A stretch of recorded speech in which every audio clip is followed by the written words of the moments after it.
Quoi d'autre? J'ai tout dit ouvertement. Voilà pourquoi, souvent, c'est quelqu'un qu'on dit qu'il est intelligent.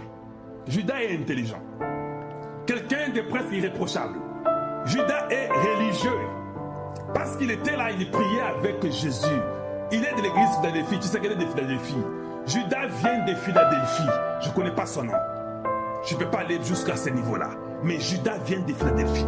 C'est quelqu'un qui prie avec Jésus. C'est quelqu'un qui prie avec lui, qui est de la même église que lui, qui est bon, responsable, qui doit garder les finances, ou qui doit contrôler l'administration du président, ou qui doit être là-bas contrôler l'esprit de Dieu du président, qui doit prier pour lui, les bénir, avoir une équipe d'intercession du président. À César ce qui est à César, à Dieu ce qui est à Dieu. C'est celui-là qui va vous livrer, mais il sera tard. Et les gens vont venir commencer à dire, oh mon Dieu, voilà comme aujourd'hui. Les nominations peuvent se faire, les gens sont là, on s'en fout. Mais quand les gens regardent, 90% des nominations viennent de Philadelphie. Tout le monde est touché. Je vous dis, Excellence, je connais les Américains. L'ambassade des États-Unis au Congo a déjà fait les rapports que le peuple n'a pas bien réagi. Il y a une église de Philadelphie qui les gens ne viennent que de là. C'est déjà parti. Donald Trump sait que les gens ne sont mécontents de ces nominations-là. Ils savent. Ce sont les plus grands espions plus que tout au monde. Rien ne les passe dessus. Ils ont l'information sur leurs doigts. Ils doivent toujours dire. Maintenant que les Congolais commencent à être aigris, mécontents.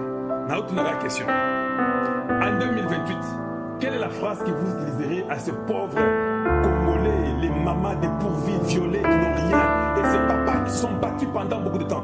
Vous avez un terme, vous allez utiliser en 2028?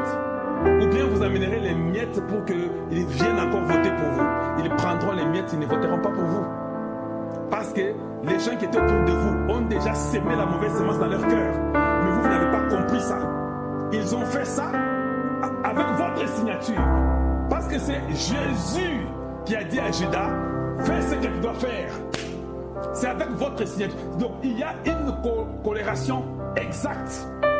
Faites ce que vous devez faire. Jésus savait que c'est Judas. C'est lui qui mettra la main avec moi dans la nourriture. Ce sont les gens que vous mangez avec. Ce sont eux qui vont vous trahir.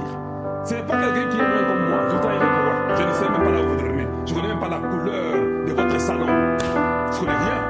Mais c'est lui qui connaît la couleur de votre salon, qui connaît la couleur de votre cuisine, qui connaît la couleur de votre parcelle, de votre administration, de votre gérance ou de votre gestion, je veux dire. C'est lui qui va vous trahir.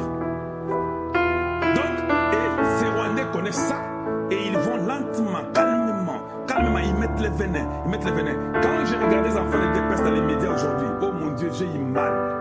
J'ai eu mal et j'ai pleuré pour eux. J'ai dit, oh mon Dieu, qu'est-ce qu'on vient de faire à ces gens ici? Est-ce que tu sais qu'ils ne comprennent même pas qu'on l'éloigne même de sa base? La base qui est là pour lui est en train d'être éloignée. Parce que les gens ne sont pas intelligents, les gens ne comprennent pas, ils prennent les choses de la politique, ils pensent que c'est Dieu là-bas. Il n'y a pas Dieu là-bas. C'est la politique et je vous dis de vraiment prêter attention et d'être vigilant. De peur qu'il soit trop tard. Maintenant, je me pose la question. Est-ce que tu sais ce qu'il dit?